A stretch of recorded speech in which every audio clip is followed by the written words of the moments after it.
Welcome to No Nonsense Nonprofits. Hi, I'm Sandy Ray, founder of Sandra E. Ray CPA, where we alleviate financial headaches so that you can create a bigger impact. Today, we're talking about forecasting and the benefits of forecasting. Now, forecasting, just as a definition, is estimating the projected financial condition of your organization. It's never 100% accurate, but how can we predict the future? There's some things that we can do. We are going to look at past and current finances. We're going to look at trends. We're going to look at known future events, like our grant documents, our contractual obligations, our fixed overhead costs, and our variable costs. For example, if we know that it costs X number of dollars to prepare a backpack for a school student, how many backpacks are we projecting on giving out each month? And then, of course, there's unknown future events. This is where we go, what does our crystal ball say? I mean, it's our best guess, what's most likely going to happen. Now, when we do this and we get done with the template, you may want to run a worst case and a utopia scenario. If everything goes perfectly well, what is going to happen in this utopia? And then if everything goes poorly, what is going to happen in that worst case scenario? And just have those in your back pocket so that you can see it's going to help you with the projection or the forecast that you're going to be giving out on a regular basis. Now, forecasting is different than budgeting. Budgeting is the game plan for the year. It's been approved by the board. We use it to monitor our actual income and expenditures versus what the expectations are from the board, so that's very helpful. We use the budget to make sure that we're using our resources in areas where the strategic plan has said this is where we want to spend those resources. Forecasting is a little different. It's a predictive tool, but it is very helpful in pointing out where we're meeting our budget expectations. Those budgets could be 3, 6, 9 months old, and we could have very different information now. So the budget, while it is board approved, could be not as helpful in understanding our cash flow as a forecast. And if our forecast is telling us, hey, we are going to meet our budget, we're doing exactly what we expected to be doing, that's great. If not, what action do we need to be taking? And maybe that corrective action is a budget amendment. For example, what if we got a grant that we applied for that we really didn't expect we were going to get? And now we're committed to doing this grant. We're going to have income and expenditures. We need to be able to forecast this out. Is this something that we need to amend the budget for as well? Those are the kinds of things that this forecasting tool can really help you with. Now, to get into the components, we want to break down our revenue and look at revenue projections. Look at our fundraising goals. What are we predicting we're going to be bringing in? Look at our grant deposit schedules. And we want to look at our other types of income. Maybe we have seasonal income in a program. Maybe it's a summer program. You're going to get income for 3 months out of the year, and then that's it. Once we've got all of our revenue forecasting done, then I like to move on to forecasting expenditures. Of course, we've got payroll and contractor payments, contractual obligations. And again, those seasonal programs, are they program related, or maybe there's some overhead that's seasonal as well? We all know utility bills fluctuate in the different seasons, so that could be part of your projection. And basically, we're trying to do a cash flow analysis for the future. So we want to know what our cash is going to be at the end of every period. So we're going to be combining our forecasts for revenue and expense. Usually, we like to break that down into smaller bits and pieces. I generally do it monthly, but if you're a new organization or an organization that's growing and your cash flow is very restricted and tight, you may want to do this on a weekly basis. And we don't want to forget about that strategic plan. What's new that's coming up in our forecast period? What's changing because of the strategic plan?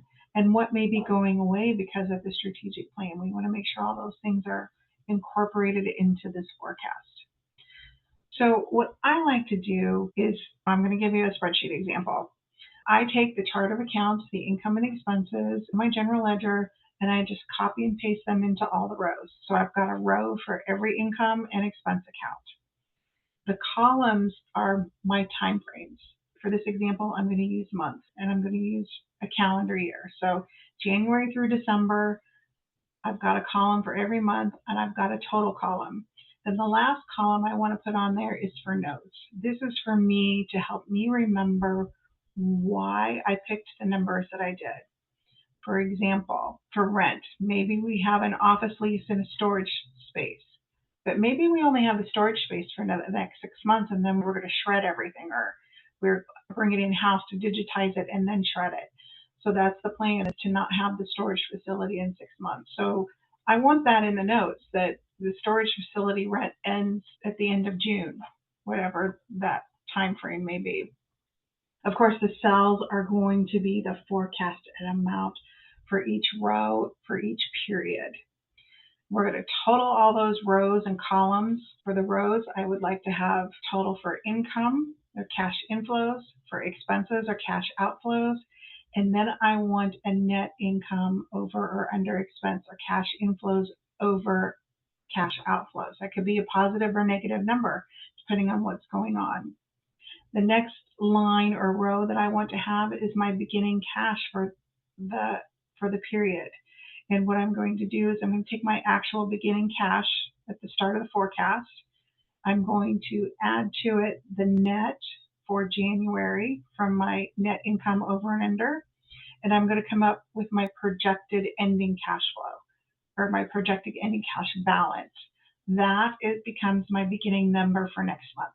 So it's what I have today plus the projected net, or minus the projected net, gives me ending. That moves to beginning for next month. And that shows me what my ending balance is every month. So I know, okay, I'm moving along fine. And then I have this one month where, okay, hey, it's a summer program. We don't have a lot of money coming in because we're a school year program. So in the summer, we're going to have to float salaries for the entire summer, or something like that. So it just gives you a really good idea of what to do with your cash flow. Once you've got that done, you can copy and paste it, create all kinds of different scenarios. Then there's a couple other variations that I love to do. One I call the rolling forecast, where, say we're talking about a calendar year, we start January through December. Once we get done with January 2024 drops off, we add January 2025. Once we get done with February, the old February drops off, we add the new February. So we've always got 12 months that we're looking at. We're projecting 12 months. We're doing it 1 month at a time. It makes it much easier to do once the template is set up. Another thing I like to do is a forecast through the end of the year. So what I will do is, I'll start with my forecast, and then in January, when it's over, I'll replace that forecast with actual information, so that when I get done with that replacement, my January ending balance is what's in the bank. And then I do that every month. So when somebody goes, hey, Sandy, how are we going to end the year? I have an idea, because I know what we've actually spent. I've got my forecast for the remainder of the year. And every time I do this, I have an opportunity to update those forecasts. So it gets even better and even stronger. And then you can do a combination of the two, where you have a rolling forecast, but maybe 6 months of it is actual information, the last 6 months, and then 6 months of future, or 12 months of actual and 12 months of future. It's wonderful to do, and it's rolling, so you always have that 12 months out, and you have 12 months of history. It's a great tool. I really recommend that you consider one of these forecasting tools as part of your regular accounting cycle. The initial template will take you several hours to set up. I understand that. And keeping it up to date should take less than an hour for each period, say, for example, every month. But the knowledge that you're going to gain by having this tool, the ease of making quick decisions because you have the tool, you know what the forecast is going to be. It's just remarkable. In the long run, it saves you tons of time, and you're making decisions based on information that you spent some time because you've carved that out. You have this tool. You can refer to that tool and go, what's this new scenario and how does that fit in? And then you can make your decision. I hope this was helpful for you. And if you have any questions on this or any other topics, please put that in the comment section below.